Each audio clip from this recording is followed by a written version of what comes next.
오늘 그 플라톤의 학년 이게 일종의 이제 미학이라 하거든. 미학에 대해 들어본 사람 미학. 내가 처음에 그 미학을 들었던 게 뭐냐면은 혹시 너희들 진중권이라는 사람 아니야? 예, 진중권 들어봤지? 뭐 진보 농객인데 원래는 지금은 또 진보인지 모순지도 잘 모르겠고 어쨌든 그 사람이 미학을 전공했거든. 그 처음에 내가 생각했던 게 뭐냐면은 미학이라 하면은 미술에 대한 건데 어떻게 미술하는 사람이 정치에 들어와가지고 철학과 정치를 논하는지 또는 철학 정치를 논하고 하여튼 이런 게 좀 조금 정치 철학이 좀 특이했지. 그래서 내가 그때 이제 미학이 뭔가에 대해서 공부하기 시작했거든. 대충 나도 지금 대충 알지. 그때부터 미학이 미술이 아니고 이게 일종의 철학인 거야. 그렇기 때문에 진중권 그 사람이 이제 철학을 공부한 것이지. 철학은 독일이기 때문에 또 독일에서 공부한 것 같은데. 자, 미학을 공부해 볼게. 미학도 뭐다? 미학도 철학인 거야. 그러니까 미학이 미술 이렇게 되면은 이제 좀 그렇다고. 미술의 술은 기술이잖아. 그러니까 아트잖아, 맞지? 이게 파인 아트가 미술이고 미학은 어세릭 해가지고 이게 이제 미학이 되는 건데 이게 참 알고 나니까 이 미학에 대한 게 올해 EBS에 2번 나왔고 작년도 EBS에 3번 나왔고 지지난 EBS에 2번 나왔거든. 근데 한 번 나올 때마다 정신 못 차려. 너무 어렵기 때문에. 미학이 무엇인가 알고 있으면 좀 편할 것이야. 자, 이게 지금 나와 있듯이 칸트의 순수 이성 비판 실천 이성 비판 해가지고 칸트의 3대 비판서, 이건 이제 칸트 동영상 들어봤지? 이때 비판은 찬양이라는 뜻이기 때문에 이제 이성을 찬양하고 실천 이성을 찬양하고 판단력을 찬양하는 것. 비판이 이제 나쁘게 비판하는 게 아니고 찬양이라는 뜻이기 때문에 자, 우리가 알다시피 어떻게 생각해야 하는가 순수 이성 비판, 그리고 어떻게 살아야 하는가 실천 이성 비판, 이게 정언 명령이야. 그리고 마지막 세 번째가 판단력 비판인데 이게 판단력 비판이 이제 백그라운드 우리가 아직 안 한 거지. 그러니까 이 두 개는 이미 한 것인데 아마 지금 한 애들이 전부 다 고3에 있기 때문에 아마 다시 한번 할 것 같아. 요거에 대해서는. 근데 요거는 뭐 칸트의 적응 명령이니까 우리가 배운 게 이제 요거 있는데 동영상에서 본 것처럼 그 쇼펜하우어 동영상 나와 이 3대 비판서가 진선미인 거야. 그러니까 순수성 비판은 진, 그리고 이제 실천이성 비판은 선인 거지. 선. 이게 선한 게 무엇인가? 선한 건 전형 명령이다. 그래서 선의지, 알지? 선의지 했지? 선의지. 그리고 세 번째가 판단력 비판인데 이게 미인 거야. 그러니까 이 미라는 것이 아름다움이잖아. 그러니까 이 미가 아름다움인데 아름다움을 논한다는 거야. 그 미학은 아름다움을 논하는 건데 그냥 아름다움이 그냥 아름다움, 와 정말 아름답다. 그건 이제 그 향연에서 보듯이 1, 2단계 외모에 대한 거. 하자면 그게 아니고 이 아름다움이란 무엇인가, 진정한 아름다움은 무엇인가, 참된 아름다움에 대해서 한번 논해보자. 그러면서 세 번째 이제 미가 나오는 거지. 그러니까 이제 이 진짜로 우리에게 보이는 것은 무엇인가, 눈에 보이는 것을 보아라. 선, 참다운 선이 무엇인가, 선의지 정언 명령이다. 그 미는 제대로 미를 판단하자. 그 미라는 것은 단지 보는 저 미술이 진짜 아름답다 이런 거보다는 쟤는 정말로 너무너무 이쁘게 생긴 아이돌이야 이런 거보다는 진정한 아름다움은 무엇인가 해가지고 이 진정한 아름다움을 연구하는 분야가 미학이며 아름다움에 대한 그런 학문이 미학인 거야. 그럼 아름다우니까 아름다운 뷰티, 뭐 물론 뷰티는 맞아. 하지만 지금 말하고 싶은 그 뷰티는 그 뷰티가 아니라는 것을 조만간에 알게 될 것이야. 따라서 이 세 가지의 비판서가 진선미에 대한 거, 그리고 우리가 원래 공부했었던 건 이 부분인데 여기서 한 개 내려와가지고 오늘은 이렇게 내려와서 이 판단력 비판의 미를 한번 공부해 볼 것이야. 근데 알겠냐? 자, 미학이라는 걸 다시 말한다면 이성의 인식에 비해, 이거는 네이버의 정의다. 아주 어렵지. 네이버의 정의 보면은 이성의 인식에 비해 한 단계 낮게 평가되었던 감성적 인식을 연구하는 것이다. 그러니까 감성과 이성의 한판 싸움이잖아. 말했듯이 이성과 감성의 한판 싸움하면 옛날엔 다 이성이 이겼거든. 근데 문제는 뭐냐면은 그 이성이 정말로 잘 간주하지 않았던 그 부분이 바로 감성인데 그 감성에 대한 바로 학문이 바로 그 미학이라는 거예요. 그러니까 이성과 감성의 한판 싸움, 인간이 이성과 감성을 같이 갖고 있으며 이성 감성 중에서도 그 이성을 인식하는 분야가 바로 논리학이 되는 거고, 그리고 감성을 인식하는 분야가 바로 미학이 되는 거예요. 그럼 논리학은 철학이겠지, 맞지? 철학 쪽, 논리학 쪽이고, 미학은 철학과 조금 섞여 있는데 이게 이제 17세기, 18세기, 19세기 그때쯤에 철학 쪽으로 완전 넘어와 버렸어. 그래서 미학이 이제 철학으로 가는 거잖아. 그래서 이렇게 됐다는 건데, 어쨌든 감성적 영역이라는 것이면 미라는 것은 바로 감성을 인식하는 완전한 것, 이게 미라고 한대. 이건 네이버의 정의야. 내가 정의한 게 아니고. 그 미라는 것은 무엇인가? 감성, 그게 아름다운, 그게 단지 그냥 미를 그냥 아름다운 그냥 뷰티 이런 것보다는 감성의 미라는 것은 감성적 인식을 하는 것인데 감성으로 내가 이 물건에 대해서 어떻게 이 물건의 가치와 진정한 아름다움을 알 수 있는 것인가? 그게 바로 이제 미학이라는 거지. 그리고 미학이라는 것은 바로 미가 감성적인 인식이 완전한 것이라면 미학은 감성적 인식을 연구하는 학문이며 바로 미의 학문인데 다시 말하자면 이 미가 단지 그냥 아름답다는 미가 아니고 진정한 이거의 가치, 본질을 공부하는 것이지. 어쨌든 쭉 보면 인식이란 건 누가 있어? 인식은 두 가지인데 첫 번째 인식이 이성적 인식이고 두 번째는 감성이야. 그 이성과 감성의 한판 싸움이지. 이 이성적 인식을 바로 공부하는 게 논리학이며 감성적 인식을 공부하는 게 바로 이 미학이 되는 거고 미학은 다시 에스테티카라고 이제 발음되는데 그 당시에 이제 에스테티카 했는데 이게 독일어인지 모르겠어. 그래서 어세틱 하면서 이제 그게 넘어온 것이야. 미학으로서. 미학은 또한 두 가지 나누지. 바로 이제 쭉 나누어지는 게 바로 고대 미학과 이제 그 근대 미학 나누어져. 그럼 고대 미학은 중 시작이 누군데? 그 미학의 시작은 소크라테스인 거야. 그리고 소크라테스가 말했듯이 한 번도 책을 발간한 적이 없었기 때문에 그의 제자 플라톤이 소크라테스 이야기를 갖고 와가지고 이데아도 만들고 등등등 발전시킨 거야. 그래서 소크라테스가 되게 위대한 인물인 게 그것 때문이거든. 어쨌든 미학은 소크라테스고요. 이때 이제 미학에 대해서 고대 미학은 이데아의 미가 되는 거야.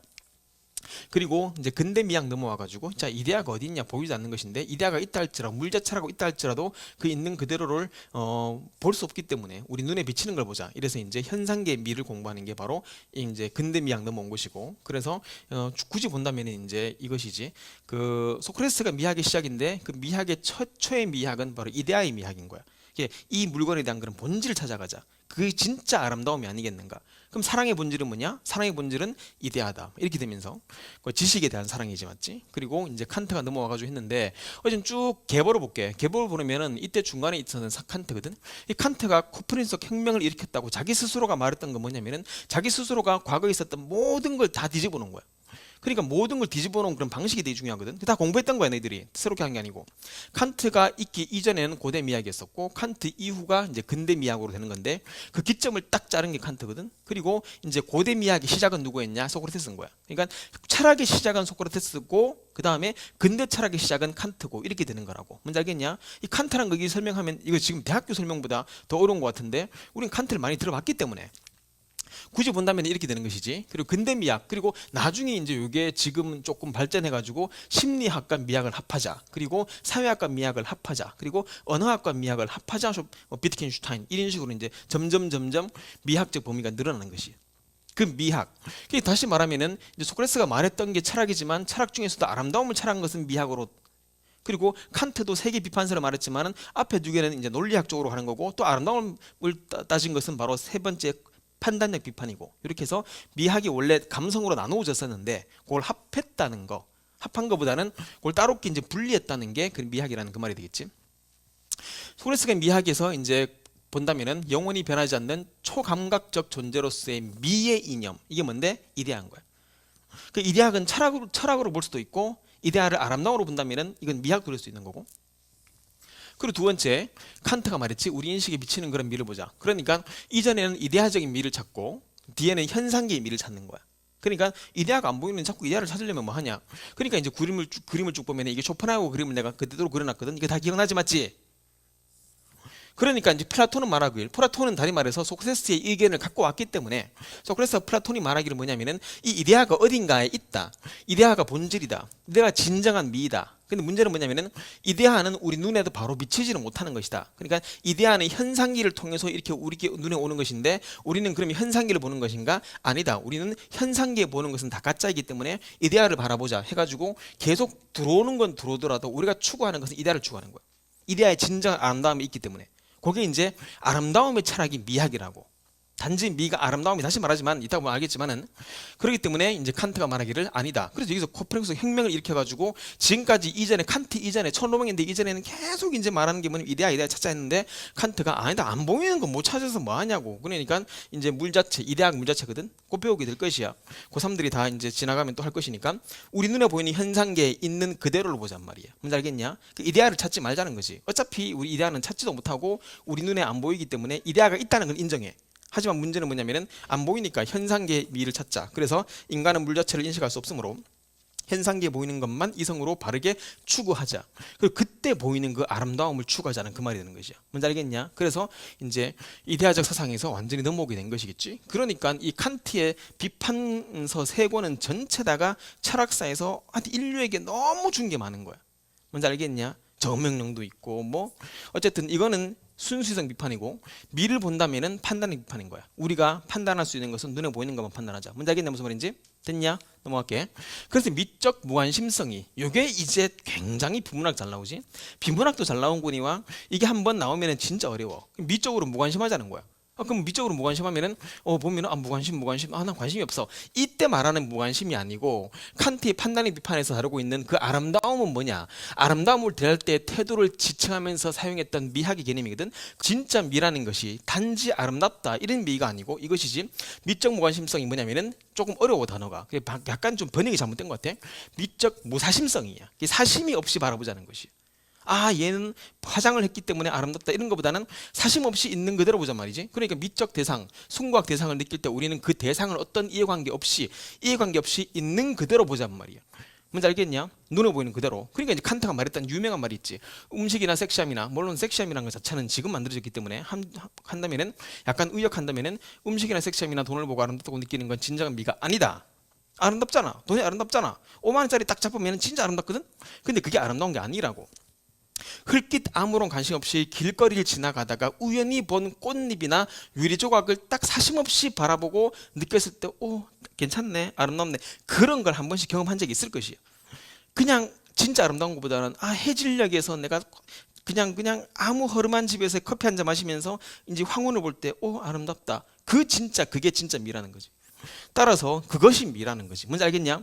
단지 그냥 아름답고 잘 꾸몄다 그 미가 아니란 말이에요. 미학의 미는 진짜 가치 있는 본질의 그 뭔가 아름답다고 느끼는 과정에서 다른 일체의 개입 요소가 없어야 돼. 그냥 아름다운 거야. 뭔지 알겠냐? 그냥 내 눈에 아름답다. 근데 그 아름다운 게 물질적인 것보다는 뭔가 정신적인 게 포함된 것 같은 느낌이 좀 들지. 뭔지 알겠냐 무슨 말인지? 미학인 거야. 칸트가 이것 때문에 눈에 보이는 거. 하지만 소크라테스는 당연히 이래야겠지. 따라서 이제 그 쇼펜하우어 이건 백그라운드 이권에 있거든. 쇼펜하우어 뒤쪽에 보면 이게 이제 재밌잖아. 재밌는 게 뭐냐면은 이제 미적인 걸 말한 게 대표적인 철학자가 3명인 거야. 소크라테스, 그다음에 칸트, 쇼펜하우어. 쇼펜하우어가 정말 강조한 게 뭐냐? 쇼펜하우어 알지? 쇼펜하우어는 뭐의 철학이냐? 말해봐. 쇼펜하우어는 뭐의 철학인데? 모든 인간의 삶은 전부 다 뭐다? 딱 두 자로. 고통이라고.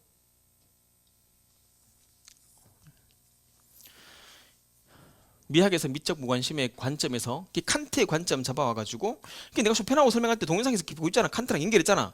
그 연결하면서 플라톤과 연결하고 그 3명 다 연결했잖아. 그때 했던 게 인간의 의지로부터 발생하는 고통으로부터 일시적으로 내가 벗어나야 돼. 그러니까 고통을 벗어나는 거. 인간의 모든 만사가 또 누가 죽고 또 아프고 이 모든 것들이 이 고통인데 이 고통에서 벗어나는 방법은 2가지가 있다. 첫 번째가 뭐냐면 바로 미적 무관심성이야. 내가 뭔가를 바라볼 때 이땐 진짜 미술인데 필요 없고 인간은 더 이상 객체가 아닌 미적 정관이 관이거든. 내가 뭔가를 바라볼 때 진짜 아름답게 바라보는 거. 그림을 봐도 마찬가지야. 쇼펜하우어는 그림을 많이 보라 했는 게 뭐냐면은 그림을 보면서 그 안에서 색깔이 화려하다 그런 것보다는 이 안에 있는 그런 작가의 가치가 무엇인지 그 본질을 찾는 과정에서 내가 잠시 뭐 할 수 있어? 고통을 벗어날 수 있는 것이야. 따라서 고통을 벗어나기 위한 그런 더 이상 나는 객체가 아니야. 이게 무라일체가 되는 것이지. 뭔지 알겠니? 무라일체가 뭔데? 호전몽. 장자의 호전몽이잖아. 호전몽이 뭔데? 자다가 깨어나니까 내가 나비인지 나비가 내 꿈을 꾼 건지 내가 나비 꿈을 꾼 건지 모르겠다. 완전히 내가 무라일체가 된 순간 이 바라볼 때 그때 느끼는 그러한 미적인 아름다움, 그때 내가 잠시 일상의 고통을 벗어날 수 있다. 하지만 이 고통이란 것은 이 벗어나는 것은 일시적인 거기 때문에 인간은 순수히 하는 블라블라블라 해가지고 어제 내가 주체가 되는 것이 객체가 아니고 그 중요한 건 뭐냐면 이렇게 되었을 때 이제 고통으로 자유롭게 되는 거지. 그때 일시적 자유거든. 일시적 고통을 벗어나는 거야. 근데 문제는 뭐냐면 이 그림을 언제까지 볼 수 없는 거잖아. 그러니까 그림을 보고 음악을 듣고 하는 순간 내가 잠시 동안 미를 생각하면서 와 진짜 사차로 안 없다. 그때 내 고통을 벗어날 수 있거든. 하지만 이건 일시적이라는 거지. 그러면 진정한 그런 고통에서부터 자유는 무엇인가? 이제 영구적인 고통으로부터 자유. 이게 바로 뭐냐면은 이제 해탈이지. 해탈 뭔지 알겠냐? 그렇기 때문에 이 동양 사상을 처음으로 이제 서양에 접목시킨 사람이 쇼펜하우어이기 때문에 초반에는 욕 되게 먹었지. 야, 네가 무슨 동양 사상을 갖고 와가지고 해탈하자 그러고 있으니까. 하지만 이제 요게 요즘 되게 각광받고 있는 거라고. 그래서 서점에 가보면 쇼펜하우어의 철학 그리고 고통스러울 때 읽는 쇼펜하우어 책이 엄청 많거든. 전부 다 알고 해탈인 거야. 그렇게 넘어갔다는 그 말이 되지. 약간 좀 특이한 그런 관점이 있다는 그 말이겠지. 넘어간다.